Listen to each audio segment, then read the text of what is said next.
Hi guys, I'm Shmi, hello and welcome back to the channel where you join me on a beautiful day here in Miami, Florida for my first drive in one of these, the Ferrari Scuderia Spider 16M. Today I want to talk all about what is a very special car, but also the investment side of supercars, and in particular limited edition Ferraris like this. Now, a bit of a backstory for you. Before I bought my first serious sports car, we could say about a decade ago, an Aston Martin Vantage Roadster, I actually went to test drive an F430 Spider. Now, of course, the 16M is the ultimate hardcore version of that car, only 499 of them in the world, and this one in the Nero Daytona is part of the Ikonick collection, Barry Skolnick's private garage here in Miami, with some extraordinary cars. But today we will find out all about it, and I will get an experience to see what it's actually like out on the roads here in Miami in the 16M.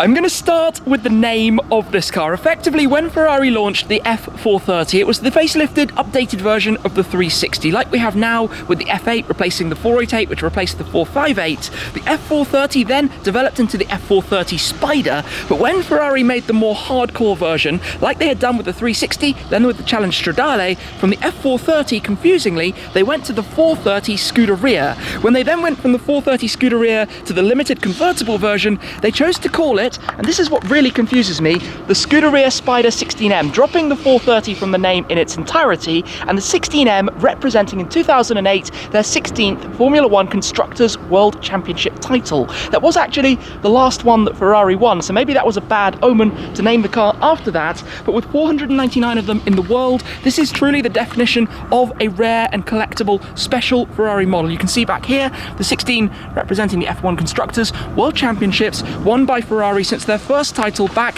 in 1961. Now, the F430 originally got its name from the engine, the Ferrari with a 4.3 litre naturally aspirated V8. Of course, for the Scuderia and also for the Scuderia Spider 16M, the power went up. This has 510 horsepower, 470 newton meters of torque, so it does 0 to 62 miles an hour, 100 kilometers an hour in 3.7 seconds, and goes on to a top speed of 196 miles per hour, 320 kilometers per hour or so. If we come through and take a look, though, of course, you've got to remember this launched in 2008. It was presented at the Ferrari World Finals in Mugello at the end of 2008, after they had won the world title. We had the 16M Scuderia badges worn all around it, but of course it's based on the F430, which launched in, I think, 2004, so everything by modern standards is of course slightly older. To make the car, they did shave 176 pounds, which is about 70 kilos or so of weight out of the regular F430 Spider. You can see gone are things like carpets and floor mats. We've got the folding bucket seats here, the rear, it's all basically stripped out. The carbon, the full carbon door cards, in fact, everything lightweight, Alcantara. We've got a great view of the engine back here. In fact, let me just open that up very quickly. We've got the catch down here. Give that a pull and come round, because this is a stunning engine bay.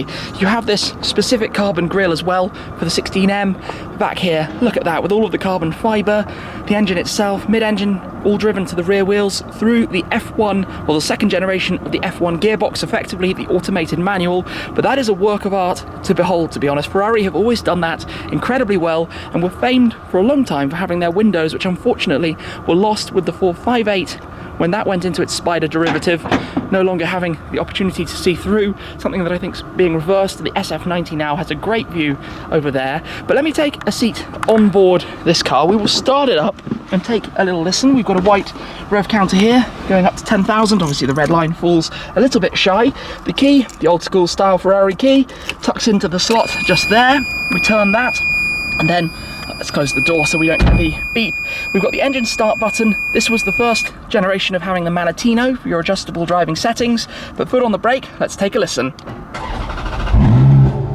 That sounds cool. It's a very unique and distinct sound, especially when you hear the valves opening.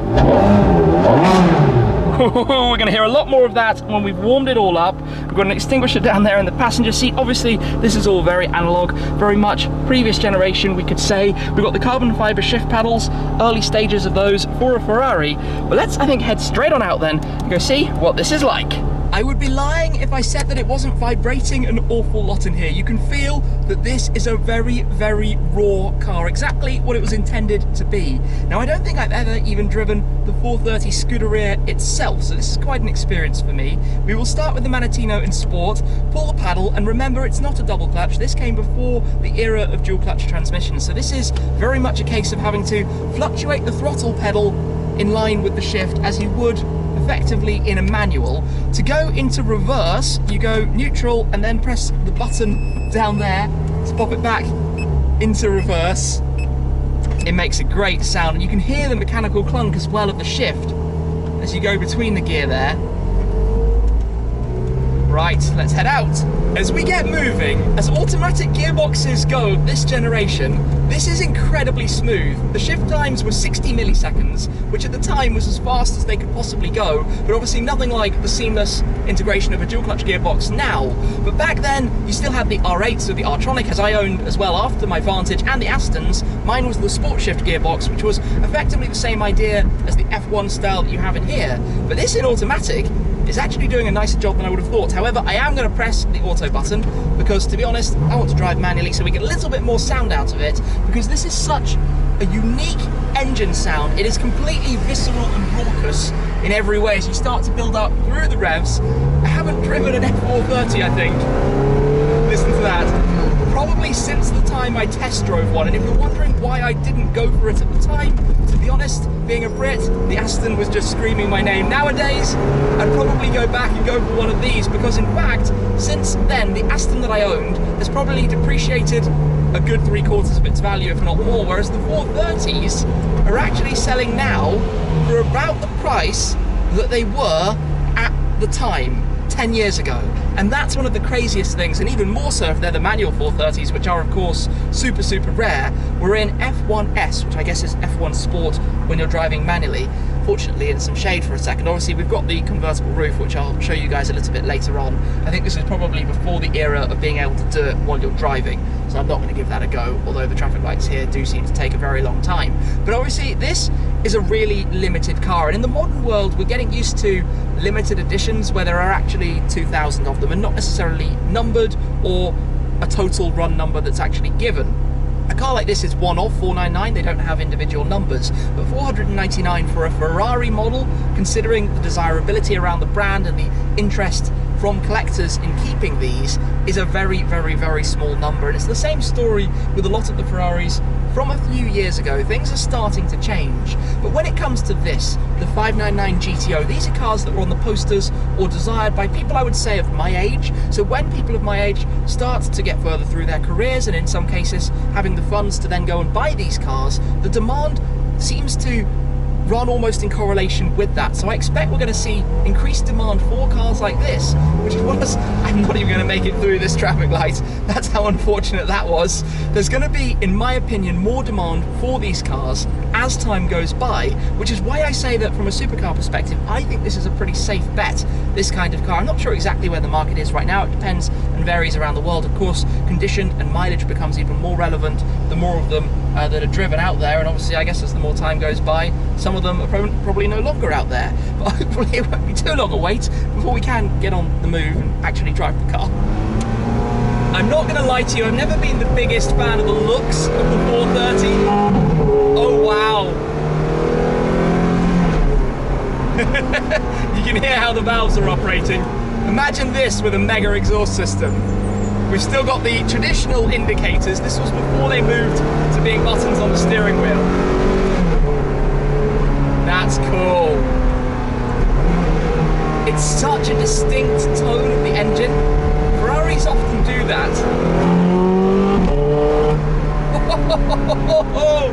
I love it. I absolutely love it. And we're just going in a straight line. Of course, many of the roads around here are grid formation, so quite hard in Florida to find a very exciting place to drive. But this is, the valves are very much linked to the pressure on the throttle pedal. Even if you're not accelerating that hard but low in the revs, if you press down further, and the shifts as well, I'm incredibly impressed by the speed of the shifts in here. That's the biggest surprise to me. I wasn't expecting them to be as fast as they are. given my experience from my own background of the R8 and the Vantage and many other cars I've driven with this style of gearbox, from the Aston Martin 177 to the Lexus LFA to plenty of others, but the Ferrari F1 was always done incredibly well. And obviously these cars incorporated many elements from Formula One technologies. That was how Ferrari have always operated. If you go way back, it was racing at the weekend to sell the cars to the customers during the week. The cars were, you know, the bodies housing the engines in the Enzo Ferrari era to make the money to go to the races. And Ferrari have had such immense success across racing that as soon as they bring this motorsports pedigree into a road car, it's nearly always a fantastic thing to drive. Driving dynamics terms, there's very little out there that really competes. And in this era, I think this was really a prime era for me for Ferrari. Sometimes now I find, having to have gone down the twin turbo route, twin turbo route like other manufacturers, has lost a little bit of the flair, but this is absolutely on the money. I'm really, really impressed by this, much more than I thought I would be. We go past Lamborghini Miami, Prestige Imports, always some very nice cars around there. Just listen to this.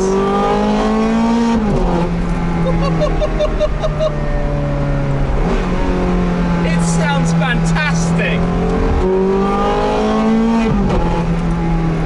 This is mental. What a noise. And it feels so impressively sharp. That's my biggest, I think, surprise takeaway from this, is that this car is really, it's really quite on the money. I thought it would feel, it's 12 years old now. I thought it would feel a little bit edgy. I thought it would feel a little bit, like a 12-year-old car, but it really doesn't. Apart from the visual elements, to drive, it feels brilliant. And then with an open road,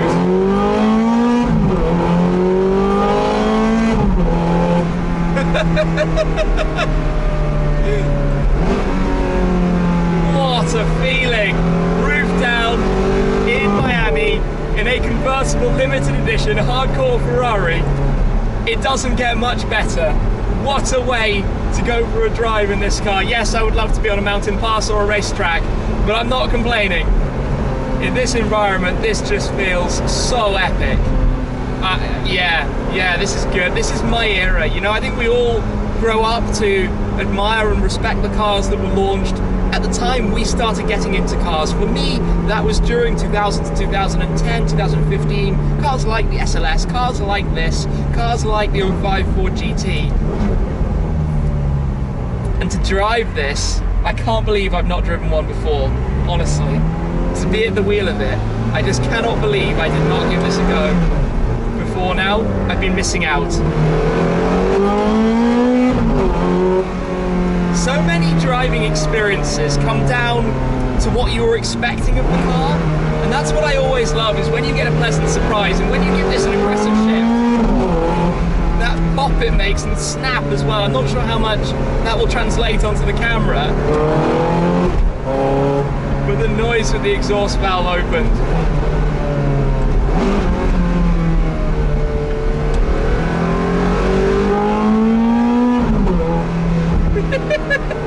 Yes, it is quite an on-off sound. I'm sure you could find an exhaust system that would stay on significantly more often.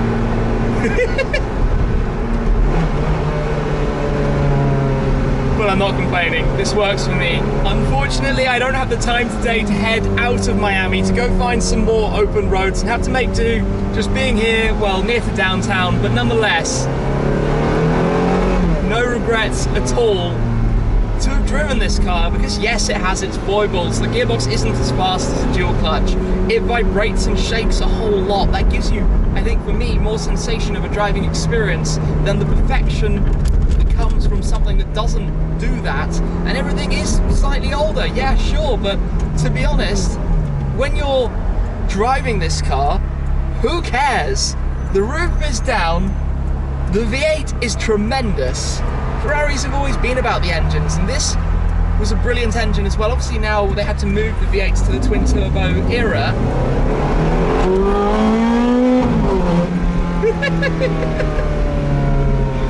But this is just a hilarious laugh.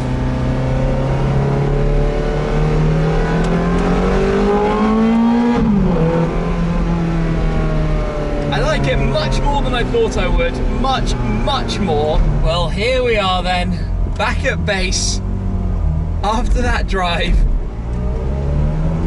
And what a drive that was. Honestly, this was absolutely brilliant. And you know what? Let's go into neutral. Manual handbrake on, obviously no electronic handbrakes. The scream of that. It revs up so fast. That was a great drive.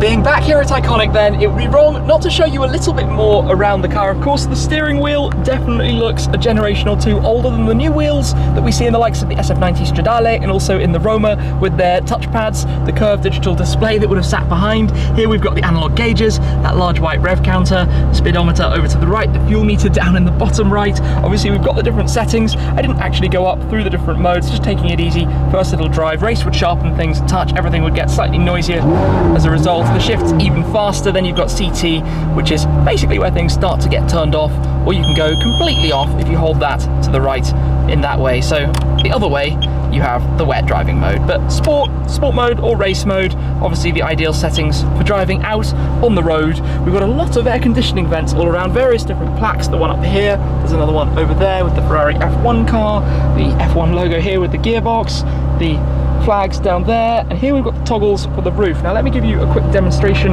of those. I'm not sure which way exactly you press it. Let's go with that way. The windows go down, that whole rear deck lid slides backwards, and then the fabric soft top unfolds towards the front and will put itself into place. Not taking too long, to be honest. The deck lid has closed back down behind this wind deflector window that we have between the rollover hoops, the carbon fiber rollover hoops. The roof closes down. Then I guess the windows will go up as well, perhaps. Wait a moment. Yes, there we go. We got the beeps to say it was finished. Windows up. All nice and easy, just like that. Anyway, let me turn this off, which do so, by the way. You turn it off in first gear, so that holds in park. Take the key back out. You don't press the button here to stop it, only to start it. The old school style Ferrari keys, which are just awesome things. We've got the door handles down here, all lightweight. I mean, look at these door cards. You've just got a pocket here for storing some things, and carbon everywhere. The JBL sound system, carbon skirts out here, carbon doorstep. Climb out of the car myself. Just have a quick look at it with the roof up. And of course, this is the era, I think we could say, where soft tops, when they're up, do look a little bit odd. These kind of cars are very much designed to be left with the roof down. This car, as I've said, loaded with carbon fiber, the carbon diffuser, the large exhaust tailpipes back there going on as well. I do quite like the wheel design, the 5Y spoke, V spoke, do we call it? 10 spoke, not quite sure exactly how it would be named. The front sharpened up from the F430, so you have a little bit more shape around here. It was a more smooth design on the regular car, obviously to help with some aero and some cooling, but nothing like as radical as you see on more modern cars. And then you have the distinct stripe running up the centre of the bonnet and over the boot lid of the 16M as well. So like I said, awesome car, thoroughly enjoyed that drive, and I truly think from an investment point of view, when it comes to supercars, it's things like this that have future potential. Things like the other limited edition Ferraris, the Porsches, big brands, huge history, massive success in motorsports, and this tends to create more demand in the long run. You know, new brands, for example, like McLaren, don't quite have the same, well, don't have anything like the experience and longevity of the history of their model lines, so it's a very different story. But these, it's a cool car. It's probably not appreciated as much as I think it's going to, and I'm really, really pleased that I've driven it, because that is a hero I definitely should have met earlier. For today though, I would like to again say a huge thanks to Barry Skolnick and the team here at the Ikonick Collection for the opportunity to take that out for a drive, to pull it out in the Miami sunshine and experience for the first time the 16M. Of course, a big thanks to all of you guys as well. Your support is hugely appreciated. But that's it for this time. I'll see you again very soon. Cheers!